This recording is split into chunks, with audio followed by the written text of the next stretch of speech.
இல்ல சார். இப்ப 117, 125 சீட் அப்படிங்க ஃபோக்கஸ் பண்ணணும்னு சொன்னா, காங்கிரஸ் எத்தனை இடங்களை நோக்கி நகர்கிறது அப்படிங்கிற கேள்வி வருதுல்ல. இல்ல அது எங்க அகில இந்திய தலைமை முடிவு பண்ணும். இல்ல சார். எனக்கு ஒரு டவுட். இப்ப நீங்க சொன்னீங்க கூட்டணிக்கானதுன்னு சொன்னீங்க. காங்கிரஸுக்கான தொகுதிகள் வந்து 117 தொகுதிகள் இல்லையா? அது உறுதிப்படுத்தட்டா? 234 தொகுதிகளும் காங்கிரஸ்க்கான தொகுதி தான். அப்ப 117 தொகுதியில நாங்க பலமா தோழமைகள் இருக்கிறோம், நாங்க தோழமைகள் அப்படின்னா, வரும்போது அது எப்படி தோழமைகள் புரிஞ்சுக்கிறதுங்கிறத இல்ல நான் இல்ல கேட்கிறேன். ரொம்ப சிம்பிள் லாஜிக்ங்க.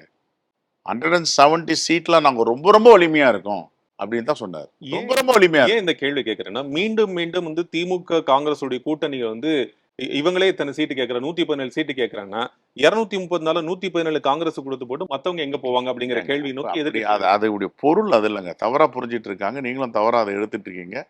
117 நாங்க நிக்க போறோம்னு சொல்றது இல்ல. 117 தொகுதியில வலிமையா இருக்க போறோம். இந்தியா கூட்டணியில இருக்கிறவங்க எல்லோரும் 234 ஷேர் பண்ணிக்கும் போது, இந்த 117 தொகுதி வந்து ரொம்ப டிசைட் பண்ற இடத்துல நாங்க இருக்கோம். ம். வலிமையா இருக்கு எங்க வாக்கு வங்கின்னு சொல்றது தான் அதோடைய அர்த்தம். ம். இப்ப அப்படின்னா நாங்க ஏன் 117 தொகுதியில் நிக்க வேண்டியது தானே? இப்பயே இந்த பேச்சுவார்த்தை நடத்திட்டு இருக்கோம். அது இல்ல. அது தவறா இன்டர்பிரட் பண்ணப்பட்டது.